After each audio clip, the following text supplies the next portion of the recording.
Okay, day 26, and today I'm going to be talking about allowing your child to fail and I guess helping children get over their failures.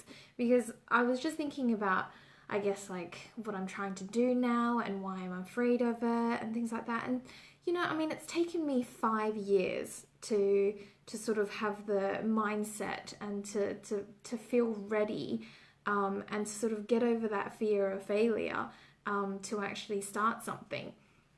And so the fear of failure is huge, and one that even us as adults, we feel it all the time, and it inhibits us from doing the things that we really want to do, and it stops us from being the best versions of ourselves because of the fear of failure. And it keeps us stuck doing things that may feel comfortable to us instead of moving on to learn, and it just doesn't help us to move forward at all. And in children's in a child's version, it is basically stripping them from the love of learning because they're so afraid of failure that they don't want to push themselves and they don't want to move forward. So I just want to talk about a couple of things that can help your child to move forward, to help your child to sort of get over the fear of failure. And some of these things I do at school all the time. One of them is to change your attitude to failure. And I mean, a lot of, some of the children in class, we always talk about, what they're so afraid of, and why they're so afraid of trying. And actually, if we make it a big deal, if we make it, that they must learn, that they must be good, then obviously they're going to be afraid to fail. And so they're not even wanting to try. So change that attitude,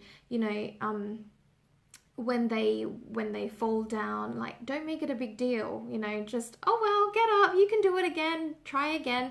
And if they think that they've made a mistake, talk to them about what they could, what was the mistake that they made, and how could they overcome the mistake, and what did they learn by making these mistakes. Because if you talk to them in that mind frame, then obviously they're going to realize and recognize that when you make a mistake, it's okay. Mistakes help you to learn, and that's the attitude that we should go in. Another one is, emphasize effort and not the ability. I mean, Carol Dweck, her research on growth mindset is all about this. And basically, that's not to say if a child has done their best to keep telling them to try harder, because it's not just about the effort, it's about, it's about trying to find strategies and like teaching your children how to find strategies, seeing if that they can change their mindset about, making mistakes.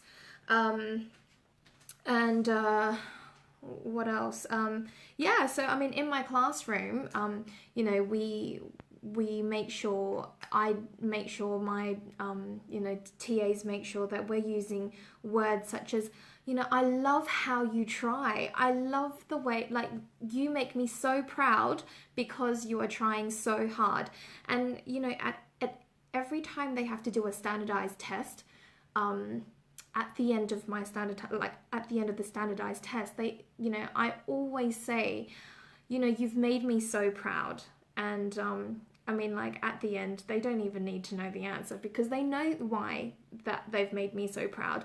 And they always go, it's because we tried hard, and it's because we never gave up. And I'm like, yes, because you tried hard and because you never gave up. And that is emphasizing their effort rather than their ability. What else? Demonstrate and parents, you all do this. You demonstrate unconditional love. And I guess for teachers as well, I guess we really need to be mindful to demonstrate that for the children in our class as well. And and demonstrating unconditional love doesn't mean, I love you or I care about you because, or if you do that. Because when there is a because and an if, that is when love is conditional, and you've already told your child that, that his self-worth or her self-worth is tied to being successful or achieving those grades that you expect. So, unconditional love is, even though, you didn't get the best grades, you tried hard and I loved that about you. Or in spite of the fact that you didn't get a medal, I'm still so happy because you ran that race and you finished that race. So, demonstrating unconditional love and letting them know. I mean, like, parents all have unconditional love for their children, but sometimes we forget to show that. So yeah, and again, it's all about, I guess it's all about, it's the behavior of the child and not the child. The child is neutral. The behavior can be good or bad, and those things need to be separated. There is also something that Tim Ferriss does. So Tim Ferriss is an entrepreneur, and he does this thing called a worst case scenario, and I actually talk through worst case scenarios with my children all the time. So Tim Ferriss, what he does is he writes down his worst case scenario. Then he has a second column where he writes all the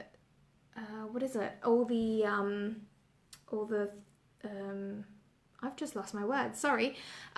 So he has a second column where he writes about all the strategies, or all the ways that he can counter that worst case scenario.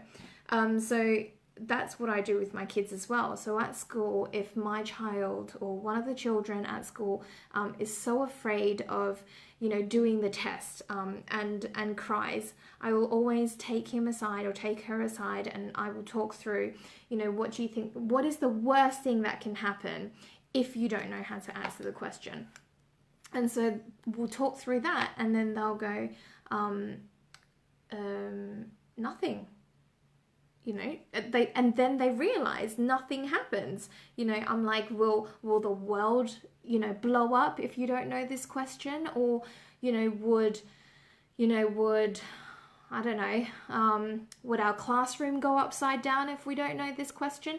So, talking through the worst case scenario with your children allows them to gain perspective and to realize that actually it's not a big deal. Failure is not a big deal, and what you want is for them to try their hardest, and that's what we can all expect of our children. We can also help them focus on solutions instead of just keep talking about the problem. So if they've made a mistake and they're really upset about their mistake and they just don't feel like they can go on, talk to them about what could you have done better?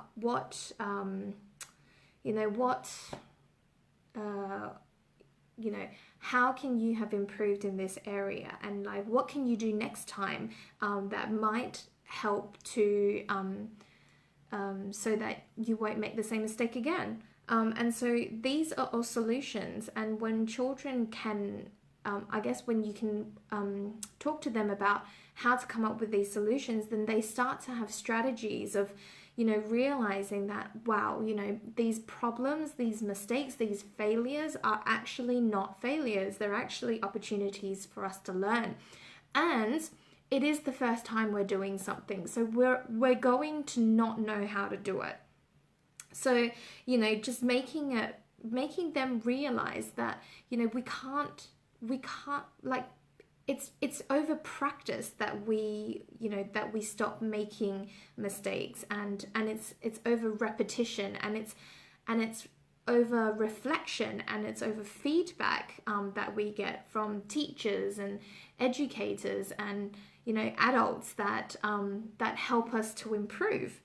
And I guess lastly, it's having conversations about success and failure, and what it means. I mean, I don't know whether you know that the iceberg metaphor, but it's the iceberg that's sticking up, but underneath the iceberg, I mean, like, there's just this little iceberg that's sticking up, but underneath that iceberg is this huge iceberg that's under the water.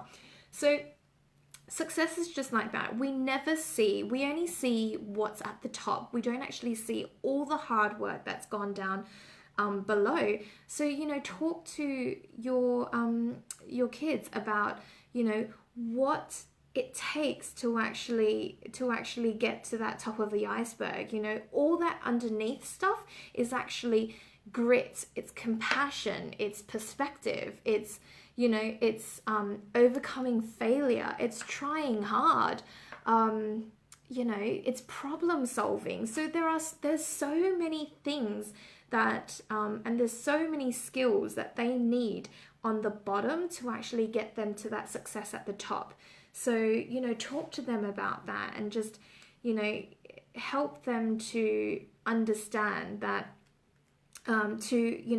it's not just we wake up one morning and we know the answer to everything and anything. It is so much hard work, it is so much passion, and it is so much not giving up, and it's so much of understanding, developing that problem solving skills, and overcoming those fears and failures that actually make someone, get to that top of the iceberg. So yeah, that is today's video about how to help your child get over failures. And I mean, these are some of the things that I have to remind myself every day as well, and Pete reminds me. I mean, he always praises me on my effort. I feel like a little kid, actually. He's always like, I'm really proud of how much you've done today. I'm really proud of that the fact that you've moved forward, you've pushed yourself to move forward one step at a time.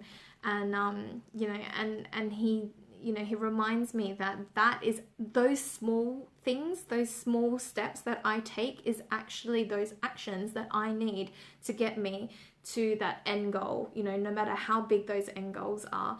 So, I guess like these strategies don't only help kids, they help a lot of us adults as well, and I use them for myself. So yeah, anyway, I will see you tomorrow for another learning. See ya. Bye.